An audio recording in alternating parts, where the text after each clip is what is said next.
无意冒犯，这就告辞。慢着，化神威压了！就是耍赖吧！愿意在下许清源，求前辈收我为徒。一片赤诚啊！不看我身后有多少天无畏？为什么不直接飞回去呢？全部封住灵力，恳请太子回宫。启程前国皇宫。 Kembali lagi bersama para jagoan. Seperti biasa, Mimin selalu mendoakan kalian semoga selalu dalam keadaan sehat dan dalam kondisi terbaik. Di video kali ini Mimin akan menceritakan sebuah donghua series dari Yin Si Jongmen. Dan bagi kalian yang mungkin baru gabung, Mimin saranin untuk nonton bagian sebelumnya dulu. Linknya ada di deskripsi. Tak berlama-lama, langsung aja kita masuk yuk ke isi ceritanya.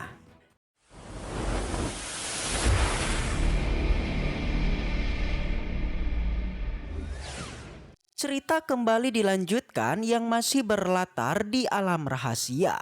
Seperti diketahui bahwa di tempat itu tengah terjadi pertempuran antara dua klan kuno, yaitu klan Celestial dan juga klan Naga kuno. Tapi masing-masing dari mereka hanyalah tersisa jiwanya saja guys. Baik dari klan Naga kuno yang meminjam tubuh Zhao Hong, sementara klan Celestial meminjam tubuh para murid aliansi Tiandao. Tak lama dari itu datanglah sosok terkuat adalah Bai Yichen. Jelas para murid tidak menyangka dengan datangnya sang guru ke tempat ini. Mereka bertanya-tanya bagaimanakah caranya memasuki tempat ini. Karena orang-orang yang masuk ke alam rahasia sebenarnya sudah ditentukan dan sudah dibatasi. Selain Zhao Hong dan juga Hetian, Sang Naga dan semua klan Celestial juga bingung akan hal ini. Terlebih lagi mereka sungguh tidak bisa melihat tingkat ranah Bai Yichen. Alhasil salah satu dari mereka menanyakan siapakah gerangan yang datang ini. Dengan gayanya Bai Yichen hanya bilang kalau mereka semua tidak pantas untuk mengetahui identitasnya.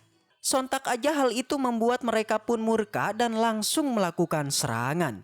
Namun di sana Bai Yichen dengan satu hentakan aja mampu mengempaskan semuanya. Dan kekuatan barusan tentu aja guys, kekuatan sekali pakai yaitu tubuh emas abadi. Bai Yichen bilang mereka tidak akan mampu melawannya. Karena jika ingin melawannya maka kekuatan mereka harus sama dengan Qi Xiao. Siapakah Qi Xiao ini guys? Diketahui dia adalah ketua klan Celestial yang bisa dipastikan kalau ketuanya sudah tewas yang kemarin terjatuh ke dalam sumur. Mendengar kalau nama ketuanya disebut-sebut, mereka semua menjadi tidak terima, bahkan saking kesalnya salah satu dari mereka siap kembali menyerang lagi. Tapi hal itu tidak terjadi. Mereka mulai berpikir dan bertanya-tanya kenapa Bai Yichen ini mengetahui ketua mereka. Dari sinilah salah satu dari mereka menanyakan apa hubungan Bai Yichen dengan ketua mereka. Bai Yichen tidaklah menjawabnya, namun yang pasti dia mengatakan kalau Qi Xiao tidak bisa memasuki ke dalam alam rahasia ini. Langsung aja mendengar itu mereka mengira jika Bai Yichen ini lebih kuat dari ketua mereka. Jadinya mereka pun menghormatinya dan meminta maaf karena barusan telah menyinggungnya. Alhasil mereka berniat untuk pergi namun dihentikan Bai Yichen. Bai Yichen bilang dirinya tidak akan bertindak menyerang mereka, tapi tidak dengan muridnya. Tak basa-basi kekuatan tekanan dikeluarkan dan Bai Yichen menyuruh muridnya untuk menyerangnya. Akhirnya semua klan Celestial sukses dibabat habis. Jadinya pertarungan pun selesai dan Sang Naga sangatlah gembira. Hingga dia pun berterima kasih kepada Bai Yichen yang akhirnya klan Naga kunonya akan diselamatkan. Dia bilang klan Naga kuno tidak akan melupakan kebaikan Bai Yichen. Dan setelah ini langsunglah ke tahap pembagian hadiah guys. Yang pertama, baju besi yang terbuat dari sisik Sang Naga yang diberikan kepada Zhao Hong sebagai jiwa naga kuno sejati. Selain dirinya, si Hetian juga mendapatkan hadiah meskipun dia bukan naga kuno sejati. Dia diberi sebuah token yang bisa membuka papiliun harta di klan naganya. Jelas setelah kedua muridnya mendapatkan hadiah, Bai Yichen mulai pede kalau hadiah utama akan diberikan kepadanya. Dia sampai menunggu hingga mengira-ngira hadiah apa yang akan diberikan sang naga kepada dirinya. Akan tetapi sang naga malah bilang jika kini sudah tak ada lagi harta yang bisa dia berikan. Oleh karena itu dia pun berterima kasih dan akhirnya pergi. Jelas aja mendengar itu Bai Chen pun menjadi kesal, tapi tak ada yang bisa dia lakukan selain hanya menerimanya. Kemudian Hetian bertanya kepada Bai Chen apa yang kini harus dilakukan pada Chu Xingyun. Di saat yang sama sistem menyarankan Bai Chen untuk merekrutnya menjadi murid sekte abadi. Namun Bai Chen agak khawatir nih dengan orang ini karena sebelumnya dia sudah melakukan tindakan kejam, yaitu melakukan penusukan pada murid aliansi Tian Dao. 不行不行，这种从背后捅人的狠人。 Tapi pada akhirnya Bai Chen pun menyetujui misi ini karena dia selalu diancam oleh sistemnya. Barulah Xingyun pun berlutut memohon agar Bai Chen bisa menerimanya menjadi muridnya. 愿意 在下许清源，求前辈收我为徒。 Awalnya Bai Chen berpura-pura seperti tidak ingin menerimanya, membuat Hetian dan Zhao Hong memohon agar sang guru mau menerimanya. Alhasil Bai Chen pun menerimanya meskipun nilai loyalitasnya itu masih 0 poin.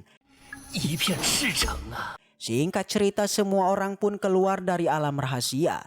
Di perjalanan mereka dicegat oleh para pasukan aliansi Tian Dao.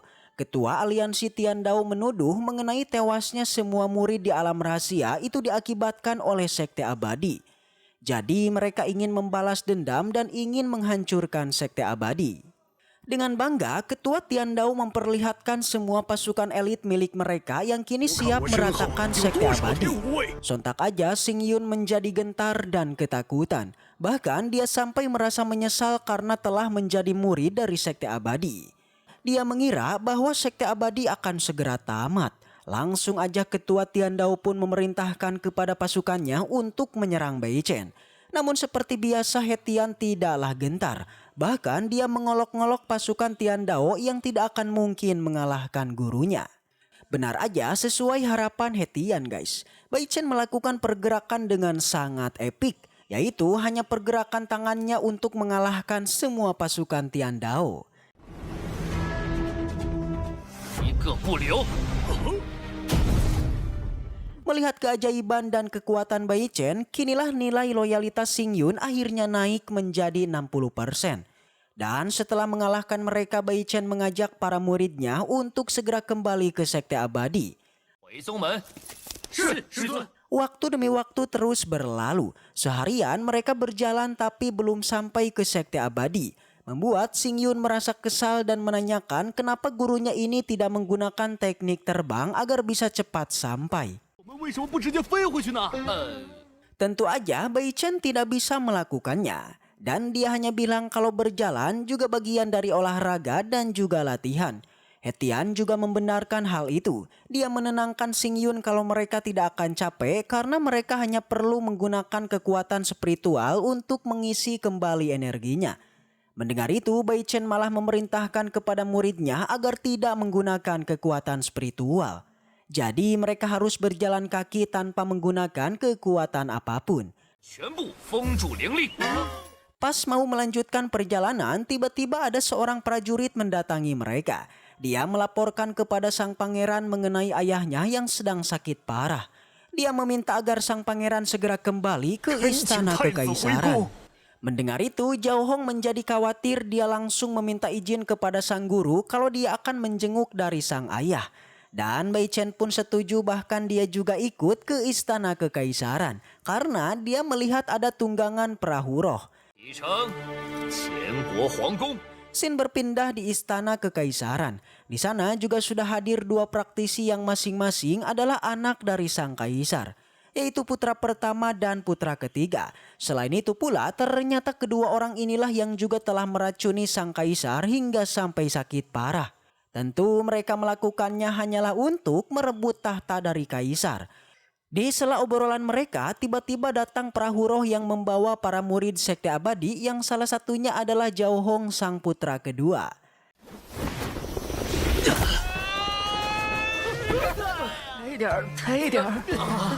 掌教，这边请。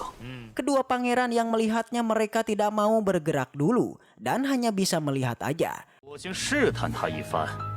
Singkat cerita, Bai Chen pun menemui dari sang kaisar. Di sana sang kaisar meminta Zhao Hong untuk mengantarkan Bai Chen dan semua murid menunggu di aula kekaisaran. 到营县殿内暂作休息。 Langsung aja Bai Chen pun memasuki aula kekaisaran dan mereka pun melakukan penjamuan. Yang nampaknya sang kaisar ini akan mengumumkan sesuatu hal yang besar guys. Yang mungkin aja itu tentang penunjukan kekaisaran selanjutnya yang akan menggantikannya. Lalu bagaimanakah kisah selanjutnya? Jika penasaran maka tunggu aja di minggu depan ya. Baiklah, mungkin segitu aja untuk pembahasan kali ini. Semoga kita selalu diberikan kesehatan untuk mengawal donghua ini. Dan sampai jumpa di video selanjutnya.